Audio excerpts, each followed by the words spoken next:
सरकार ने नियमावली में संशोधन किया है और किसी भी उम्मीदवार को जो शिक्षक के रूप में बिहार लोक सेवा आयोग से चयनित होना चाहता है, उस उम्मीदवार के बिहार राज्य का अस्थायी निवासी होने की शर्त को हटाया गया है।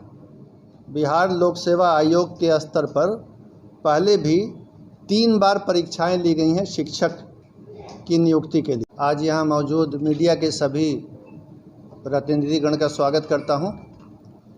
जैसा कि आप देख रहे हैं, मेरे साथ श्री के पाठक, अपर मुख्य सचिव शिक्षा विभाग मौजूद हैं और मेरे दूसरी ओर निदेशक प्राथमिक शिक्षा इस प्रेस ब्रीफिंग में हमारे साथ शामिल हैं। आज जो विषय आपको बताना है वह बिहार लोक सेवा आयोग के माध्यम से शिक्षकों की भर्ती या चयन के संबंध में बनाई गई नियमावली और प्रक्रिया के संबंध में है। और उसमें मूल बिंदु जो मुझे आपको स्पष्ट करना है, वह मूल बिंदु यह है कि बिहार सरकार ने नियमावली में संशोधन किया है और किसी भी उम्मीदवार को जो शिक्षक के रूप में बिहार लोक सेवा आयोग से चयनित होना चाहता है, उस उम्मीदवार के बिहार राज्य का अस्थायी निवासी होने की शर्त को हटाया गया है। ये शर्त नहीं रहेगी कि बिहार राज्य के अस्थायी निवासी ही बिहार लोक सेवा आयोग की परीक्षा में शामिल हो सकते हैं। ये शर्त हटाई गई है। तो ये शर्त क्यों हटाई गई है? इस शर्त को नहीं रखा जा सकता है, रखना व्यवहारिक नहीं है, विधि सम्मत भी नहीं है, कानूनन संभव नहीं है ये शर्त रखना। ये बात समझाने के लिए, बताने के लिए मैंने आप सबको यहाँ बुलाया है। और इसमें सबसे पहले ये समझने की बात है कि भारत का जो संविधान है उसका अनुच्छेद 16 आर्टिकल 16 बिल्कुल स्पष्ट है। आर्टिकल 16 का सब आर्टिकल 2, सब क्लॉज 2, वो ये कहता है, मैं पढ़ के सुना देता हूँ। राज्य के अधीन किसी नियोजन या पद के संबंध में केवल धर्म, मूल वंश, जाति, लिंग, उद्भाव, जन्म स्थान, निवास, ध्यान देंगे, जन्म स्थान, निवास या इनमें से किसी के आधार पर न तो कोई नागरिक अपात्र होगा और न उससे विभेद किया जाएगा। तो भारत के संविधान का अनुच्छेद 16 ये कहता है कि जन्म स्थान और निवास के आधार पर आप किसी उम्मीदवार को अपात्र नहीं कर सकते हैं।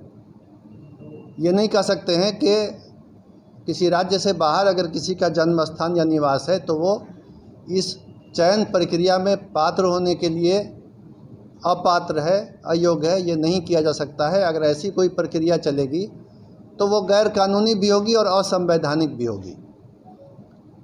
इसलिए ये संविधान के अंतर्गत कानूनी बाध्यता है कि निवास के आधार पर किसी को अयोग्य न किया जाए। पूरे देश के लोग इस परीक्षा में शामिल होने के लिए पात्र हों। चयन तो मेरिट के आधार पर होना है। अब ये हम देखेंगे कि इसके पहले क्या होता रहा है। बिहार लोक सेवा आयोग के स्तर पर पहले भी 3 बार परीक्षाएं ली गई हैं शिक्षक की नियुक्ति के लिए।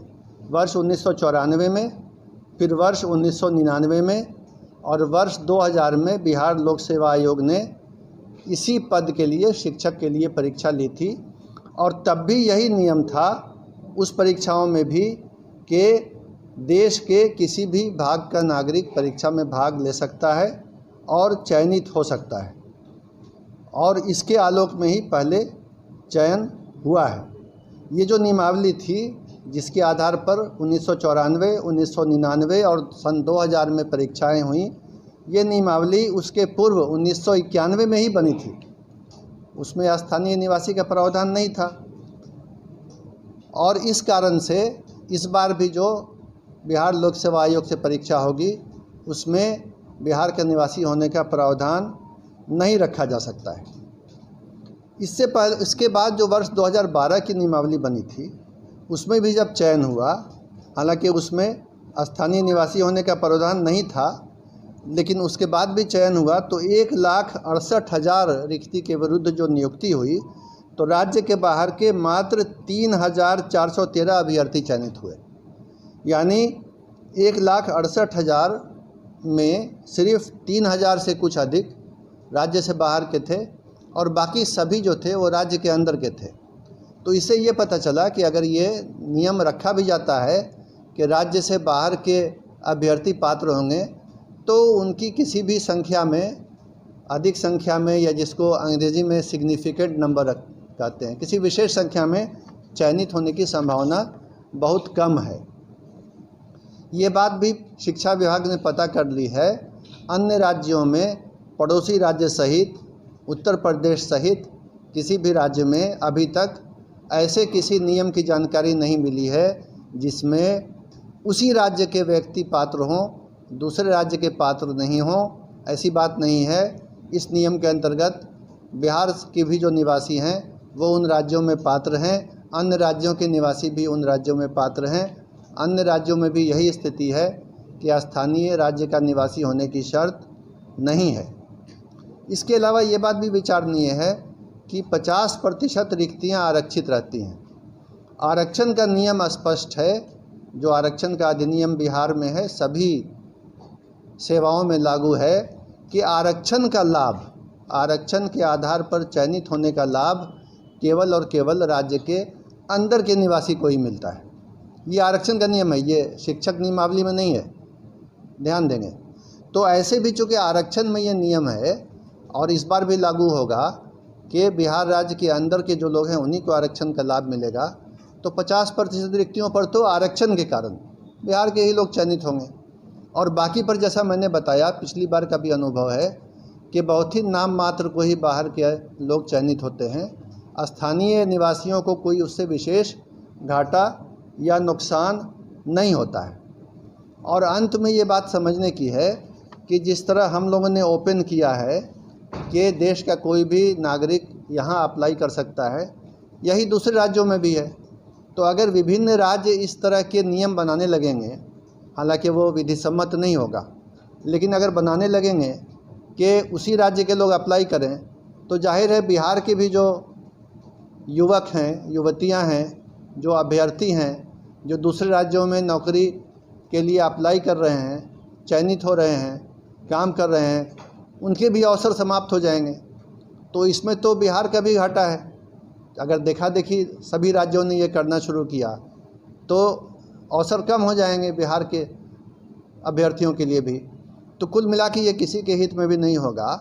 और ये सरकार ने सभी विधिक पहलुओं की जांच करके, कानूनी पहलू को समझ के, बहुत सोच विचार करके ये नियम बनाया है कि बिहार राज्य सहित पूरे देश के लोग अप्लाई कर सकते हैं।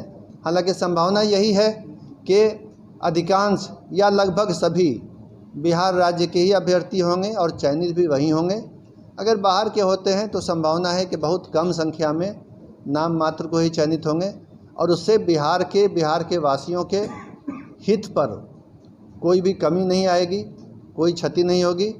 और ऐसे तो आप समझ ही सकते हैं कि बिहार लोक सेवा आयोग के माध्यम से मेरिट के आधार पर अच्छे शिक्षकों का चयन होगा, जिससे राज्य की शिक्षा व्यवस्था पहले से भी और बेहतर हो जाएगी। और इसी परिणाम की ओर राज्य सरकार अग्रसर है और बिहार लोक सेवा आयोग के माध्यम से यह चयन होने जा रहा है। तो इन्हीं बिंदुओं पर स्थिति स्पष्ट करने के लिए मैंने आप सबको बुलाया है और उम्मीद करता हूं कि मैं अपनी बात को आपके सामने स्पष्ट रूप से रखने के लिए सफल रहा हूं।